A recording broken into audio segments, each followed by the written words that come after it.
हाय, नमस्ते। कैसे हैं आप सभी? आशाएं बहुत अच्छे होंगे।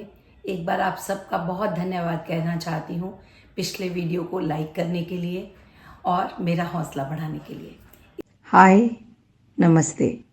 मैं संध्या गुप्ता, एक माँ, एक पत्नी, एक लेखक, एक काउंसलर, एक सोशल वर्कर और आप सबकी अपनी दोस्त।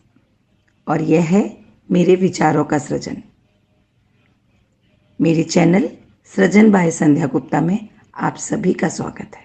इस बार एक बार फिर एक नए विषय के साथ आपके सामने हाजिर हूँ और इस बार का विषय है एक्सप्रेस योरसेल्फ। जीवन में कई बार ऐसा होता है कि हमें ये महसूस होता है काश कि उस वक्त मैं अपने मन के भावों को व्यक्त कर पाती, काश कि मैं उन्हें बता पाता कि मेरे मन में क्या चल रहा है, काश मैं अपने सारी बातचीत को जो मैं उनसे कहना, कई बार रिश्ते हमारे बिना किसी वजह से खट्टे मीठे हो जाते हैं, काश कि मैं उनको बता पाती, अपने मन कह पाती तो गलतफहमियों को दूर कर पाती। तो ये काश की एक लंबी श्रृंखला है जो जीवन भर चलती है।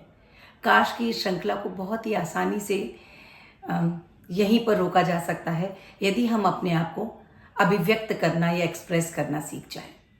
कई बार लोग बातचीत करना चाहते हैं, कहना चाहते हैं, बोलना चाहते हैं पर नहीं बोल पाते। तो इस बार मैं आपके लिए 7 टिप्स लेकर आई हूँ। जैसे कि आपको पता ही है हमारे चैनल का एक टैगलाइन है, सृजन के साथ, संध्या के साथ में। तो सबसे पहला तो तरीका है लिखकर। आप अपने मन की बात लिखकर अभिव्यक्त कर सकते हैं।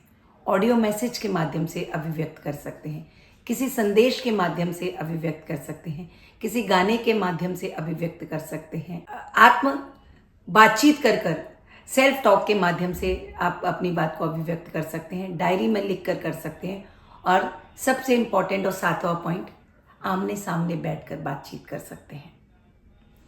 तो हमेशा याद रखिए, जब भी आपको लगे कि सामने वाला या इस परिस्थिति में मैं अपने सामने वाला आपकी बात नहीं समझ रहा है या इस परिस्थिति में मैं अपने मन की बात नहीं कह पा रही हूँ या नहीं बोल पा रही हूँ, तो लिखकर अपने मन की बात कहना एक सर्वोत्तम तरीका है।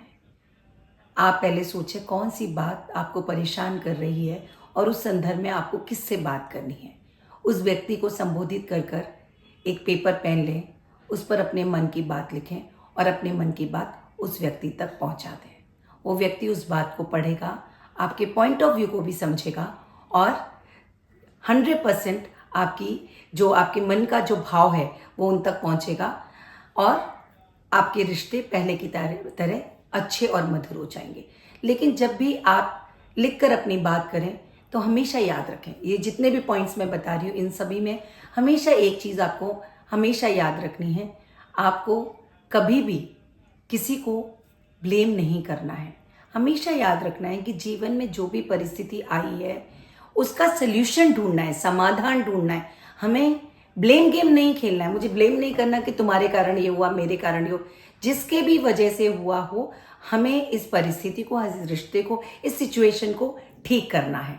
इसके लिए हम अपने आप को एक्सप्रेस कर रहे हैं, अपने पॉइंट ऑफ व्यू को बता रहे हैं और आपको पॉइंट ऑफ व्यू को आप लिखकर बहुत अच्छे से आसानी से बता सकते हैं। ऑडियो मैसेज, आप आजकल तो इंटरनेट का ज़माना है, आप ऑडियो मैसेजेस के माध्यम से भी अपने मैसेज भेज सकते हैं। आपने देखा होगा बहुत सारे लोग कंज्यूमर फोरम में जाते हैं, अगर उन्हें कोई शिकायत होती है तो वो बहुत अच्छे। लेकिन ये याद रखें कि जब भी आप ऑडियो मैसेज भेज रहे हैं तो आपकी भाषा बहुत नपी-तुली, बहुत मधुर और बहुत सभ्य होनी चाहिए। यहाँ पर भी आपको याद रखना है, आपको किसी को ब्लेम नहीं करना है कि ये सिचुएशन है और इस सिचुएशन का हमें समाधान ढूंढना चाहिए, क्योंकि ये सिचुएशन आने से इस तरह से प्रॉब्लम्स क्रिएट हो रही हैं। अगर हम इसका ये समाधान ढूंढेंगे तो इसका, अगर आपके पास समाधान है तो समाधान भी लिखें और अगर समाधान नहीं है तो आप उनसे पूछें कि इसका किस तरह से समाधान ढूंढा जा सकता है। इसके साथ ही इंटरनेट पे भरमार है बहुत सारे संदेशों की, बहुत सारे मोटिवेशनल स्पीकर्स के छोटे छोटे से क्लिप्स होते हैं। छोटे, जैसे आपने देखा होगा राजनीति के भी बहुत छोटे छोटे से क्लिप्स हैं। तो आप उन क्लिप्स के माध्यम से आप किसी से अपने मन की बात कहना चाहते हैं पर रूबरू नहीं कह सकते हैं क्योंकि कहीं संकोच है, कहीं रिश्तों की दीवार है, या कहीं बड़े और छोटे का लिहाज है, तो आप वो मैसेज के माध्यम से अपनी बात उन तक कह सकते हैं।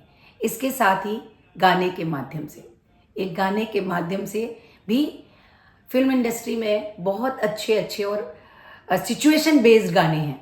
उन गानों के माध्यम से भी आप अपनी बात दूसरे तक पहुंचा सकते हैं।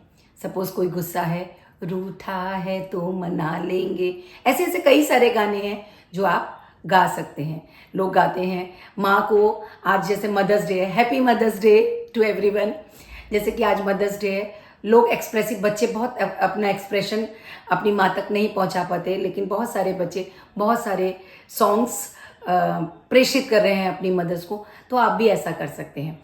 मेरी प्यारी सी बिटिया प्रियंका ने एक बहुत सुंदर सा सॉन्ग उसकी दोनों माँओं को डेडिकेट किया है। तो एक ऐसा सुंदर सा सरल माध्यम है गानों के माध्यम से कि आप अपने मन की बात अपने अपनों तक, उस परिस्थिति तक और संबंधित व्यक्ति तक पहुंचा सकते हैं। इसके साथ ही सेल्फ टॉक भी एक अपने आप को अभिव्यक्त करने का एक माध्यम है। कई बार ऐसा होता है कि कुछ ऐसी सिचुएशन होती है जिसमें आप बहुत कुछ कहना चाहते हैं पर कह नहीं सकते, लिख नहीं सकते, ऑडियो मैसेज नहीं कर सकते, क्योंकि हो सकता है कि वो परिस्थिति ऐसी है कि उसका कुछ और मतलब निकाल लिया जाए। तो आप सेल्फ टॉक करें, ऐसा है मैं ये कहना आप विजुलाइज करें कि वो व्यक्ति आपके सामने बैठा है, आंखें बंद करें और हाथ में हाथ पकड़कर उससे बात करें, और आप देखें कि जो आप उससे बातचीत कर रहे हैं उसका जो एक्सपेक्टेड आंसर है वो आंसर भी उनके मुंह से सुने।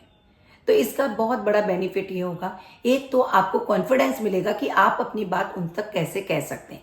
साथ ही कई बार वो सेल्फ टॉक से आपको उस सिचुएशन का सोल्यूशन मिल जाएगा और आपको समझ में आएगा कि सिचुएशन को या इस प्रॉब्लम को किस तरह से हैंडल करना है। इसके साथ ही डायरी में लिखें। एक डायरी लिखने की एक आदत, एक इतनी अच्छी आदत है जो आपको बहुत अधिक सफलता दिलाती है हर क्षेत्र में, चाहे वो संबंध हो, चाहे आपका फाइनेंशियल फील्ड हो, कोई से भी आपका क्षेत्र हो जीवन का, हर क्षेत्र में डायरी लिखना आपको हमेशा लाभदायक ही रहता है। मुझे बचपन से डायरी लिखने का शौक है। अब थोड़ा समय कम मिलता है तो डायरी कम लिख पाती हूँ, फिर भी जब भी मुझे ऐसा लगता है मुझे अपने मन के भाव अभिव्यक्त करने हैं, चाहे मैं दुख से भरी हूँ या बहुत खुशी से भरी हुई हूँ। कई बार बहुत ज़्यादा खुशी व्यक्त करना भी लोग ऐसा लगता है पता नहीं सब लोग मेरी इस खुशी को समझ पाएंगे कि या नहीं, या कई बार अपने मन की तकलीफ को किसी के सामने कहने में डर लगता है कि मैं इनसे कहूँ कि नहीं कहूँ, ये समझ पाएंगे कि नहीं, या किसी और से तो नहीं कह देंगे। तो उस वक्त डायरी का सहारा लें, डायरी में लिखें, और डायरी लिखने के बाद जब भी आपको मन लगे या जब भी आपके पास समय उस डायरी को पढ़ें, तो आपको एक शांति मिलेगी, शांति का अनुभव होगा और उस सिचुएशन से, उस चैलेंज से निपटने का आपको मौका मिलेगा।